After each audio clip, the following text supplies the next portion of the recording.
சுசக்கர வரதாச்சாரியம் சுத்த சத்வ குருத்தமம் ஸ்ரீநிதி ராகவம் வந்தே ஹி அபார கருணாகரம் கவிதாஜித கல்லோலி கன்யகா காந்தவக்ஷசே கருணாதி குணாட்யாய கமலாநிதயே நமஹா.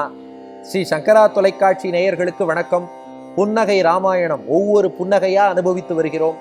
இன்றைய தினம் பாலஸ்பந்தத்தின் 27வது புன்னகையை நாம் ரசிக்க உள்ளோம். நீங்கள் சீதாராமர்கள் முன்பு தயாராக இருக்கிறீர்கள். ஸ்லோகத்தை விண்ணப்பிக்க போறோம். ஏற்கனவே ஏதோ முனிவர்கள் உரையாடல்னு சொன்னாயே, ஆம், அதே 2 முனிவர்கள் சதானந்த முனிவரும் விஸ்வாமித்திர முனிவரும் உரையாடுகிறார்கள். அப்போ விஸ்வாமித்திரருடைய பெருமையை சதானந்தர் ராமனுக்கு சொல்கிறாராம். அதை கேட்டு ராமன் புன்னகை செய்கிறான். அதுதான் அடுத்த சில ஸ்லோகங்கள் வரிசையாகவே விஸ்வாமித்திரருடைய பெருமைகள். அதை சதானந்தர் சொல்ல அதை கேட்டு கேட்டு ராமன் புன்னகை செய்வதாகவே அமைந்திருக்கும். அந்த வகையில் பாலஸ்பந்தத்தின் 27வது ஸ்லோகம் மனத்திரையில் காட்சியை நல்லா ஃபார்ம் பண்ணிக்கோங்க. விஸ்வாமித்திரர் பெருமையை சதானந்தர் சொல்ல அதை கேட்டு ராமன் சிரிக்கிறான். ஸ்லோகம்: சோயம் காதிசுதோ மகான் ஸ்ருணு கதாம் தப்தம் தபஸ்தாத்ரிஷம் யஸ்யாபத்யம் உதாகரந்தி பரத ஸ்ரீமாதரம் தாத்ரிஷீம் ஏவம் வாதினி கௌதமஸ்ய தனயே மந்தஸ்மிதம் என்முகே ராமா பூத்தவ தத்கிலாத்ர மதுரம் வித்யோத தேத்ரோத்தரமம் என்பதுதான் ஸ்லோகம். இதன் பொருள் என்ன அப்படின்னா, இப்போ சதானந்தர் விஸ்வாமித்திரர் பத்தி ராமன்ட்ட சொல்றார். சோயம் காதிசுதா, இந்த விஸ்வாமித்திரர் காதி என்பவருக்கு மகனாக தோன்றியவர். காதிசுதர் மகான், இவர் மிகச்சிறந்த மகான். ஸ்ருணு கதாம், இவருடைய கதையை சொல்கிறேன் கேள். தப்தம் தபஸ்தாத்ரிஷம், இவர் மிகச்சிறந்த தபஸ்வி, தவம் புரிந்து உயர்ந்த மாமுனி என்று திருமங்கையாழ்வார் பாடுகிறார். அப்படிப்பட்ட கடுமையான தவம் அதை புரிந்தவர் விஸ்வாமித்திரர். யஸ்யாபத்யம் உதாகரந்தி பரத ஸ்ரீமாதரம் தாத்ரிஷி, அது மட்டும் இல்ல, பரதனுடைய அம்மா இருக்காளே இவருடைய மகள்தான் என்று சொன்னாராம் சதானந்தர். பரதனுடைய அம்மா விஸ்வாமித்திரர் மகளா? அப்படித்தான் சொல்கிறார் சதானந்தர். பரதனுடைய தாய் விஸ்வாமித்திரரின் மகள் என்று சொன்னாராம். ஏவம் வாதினி கௌதமஸ்ய தனையே மந்தஸ்மிதம் என்முகே. ராமா, இப்படி சதானந்தர், கௌதமரின் மகனான சதானந்தர் திடீர்னு இந்த விஸ்வாமித்திரருடைய மகள் தான் பரதனுடைய அம்மான்னு சொன்னதும் ராமா உனக்கு புன்னகை வந்ததே என்னார். ஏன் ராமன் புன்னகை செய்தான்னா, பரதனுடைய தாய் யாரு? கைகேயி. அந்த கைகேயியிடம் தானே ராமன் அதிகமான பாசம் காட்டினான். தன் தாயான கௌசல்யாவை விட கைகேயியை தான் ராமனுக்கு ரொம்ப பிடிக்கும். அதுபோல கைகேயிக்கும் தன் மகனான பரதனை விட ராமனை தான் ரொம்ப பிடிக்கும். அப்போ பரதனுடைய தாய் விஸ்வாமித்திரர் மகள்னு சொன்னதும் ராமனுக்கு ஒரே பேரானந்தம். ஆகான்னு சந்தோஷப்பட்டானாம்.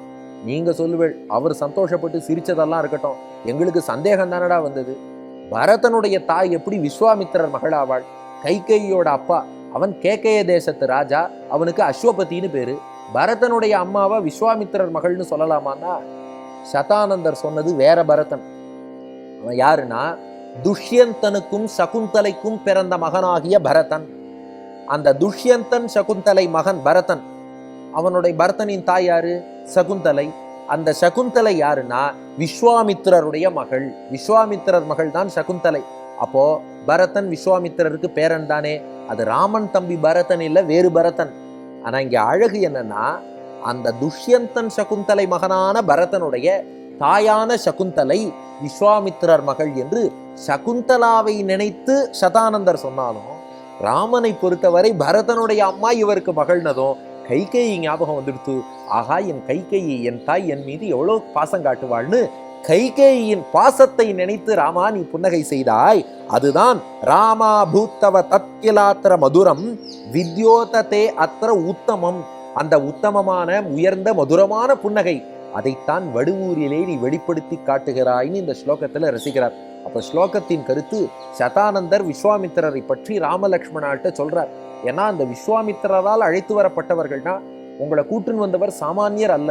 இவர் எப்பேற்பட்டவர் தெரியுமான்னு, காதியினுடைய மகன், பெரிய மகான். அவரை பத்தி கேளுங்கோ, அவர் எவ்வளவோ தபஸ் பண்ணவர்.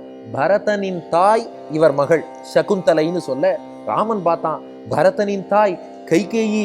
ஆகா, எங்க அம்மா என் மீது எவ்வளவு பாசம் வச்சிருப்பான்னு கைகேயின் பாசத்துக்காக ஒரு புன்னகை செய்தாயே ராமா, அந்த புன்னகையை தாண்டா வடுவூரில் நீ காட்டுகிறாய் என்று இந்த ஸ்லோகத்தில் ரசிக்கிறார் வில்லூர் சுவாமி. இப்ப அந்த 3 விஷயம் பார்த்துருவோமா? இங்க புன்னகைக்கான காரணம் என்னன்னா, கைகேயி தன் மீது காட்டும் பாசத்தை எண்ணி ராமன் புன்னகை செய்தான். இந்த புன்னகை உணர்த்தும் செய்தி என்னன்னா, பெற்ற பாசத்தை விட வளர்ப்பு பாசம்ங்கிறது ரொம்ப வசதி. கேட்கறா இல்லையா, பெற்றால் தான் பிள்ளையான்னு. அப்போ கைகேயி ராமன்ட்டு அவ்வளோ அன்பு வச்சிருக்கா. அதனாலதான் யாரோ ஒருத்தர் பரதனின் தாய்னு சொன்னாலும் உடனே ராமனுக்கு தன் தம்பி பரதன் ஞாபகம் வரான். அந்த பரதனின் அன்னையான கைகேயி ஞாபகத்துக்கு வரா. அந்த அளவு அந்த பாசம்ங்கிறது வசதியா இருந்திருக்கு. அது பின்னாடி கூனி வந்தா, ஸ்பாயில் பண்ணா, அதுக்கு பல விளக்கங்கள்லாம் கூட கொடுக்குறோம். அதெல்லாம் அயோத்தியா காண்டத்துல பார்த்துப்போம். ஆனாலும் அந்த வளர்ப்பு பாசம் ரொம்ப வசத்தின்னு இதுல இருந்து தெரியறது.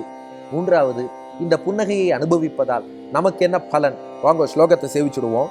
சோயம் காதி சுதோ மகான் ஸ்ருணு கதாம் தப்தம் தபஸ்தாத்ரிஷம் யஸ்யாபத்யம் உதாஹரந்தி பரத ஸ்ரீமாதரம் தாத்ரிஷீம் ஏவம் வாதினி கௌதமஸ்ய தனயே மந்தஸ்மிதம் என்முகே ராமாபுத்தவ தத்கிலாத்திர மதுரம் வித்யோததேத்ரோத்தமம் என்பதுதான் ஸ்லோகம். இதை சொல்லி நாம புன்னகை ராமனை வழிபட்டால் நம் இல்லத்திலும் பிள்ளைகள் பெற்றோரிடம் மாறாத பாசத்தோடு இருப்பார்கள். இன்னைக்கு நிறைய சொல்றோம் இல்லையா, தலைமுறை இடைவெளி, ஜெனரேஷன் கேப். பெற்றோர் ஒரு விதமா யோசிக்கிறார்கள், பிள்ளைகள் வேறு விதமா யோசிக்கிறான்னு. ஆனா வெளியூர் போய் பரதனின் தாய்னு சொன்னாலும் இந்த தாயை சரியா ஞாபகம் வச்சுருக்கான் இல்லையா ராமன். அது போல பிள்ளைகள் பெற்றோரிடத்திலே நல்ல பாசத்தோடு எப்போதும் இருக்க, குடும்ப பிணைப்பு, குடும்ப ஒற்றுமை நன்றாக வளர இந்த ஸ்லோகத்தை சொல்லி ராமனை பிரார்த்திப்போம். நன்றி, வணக்கம்.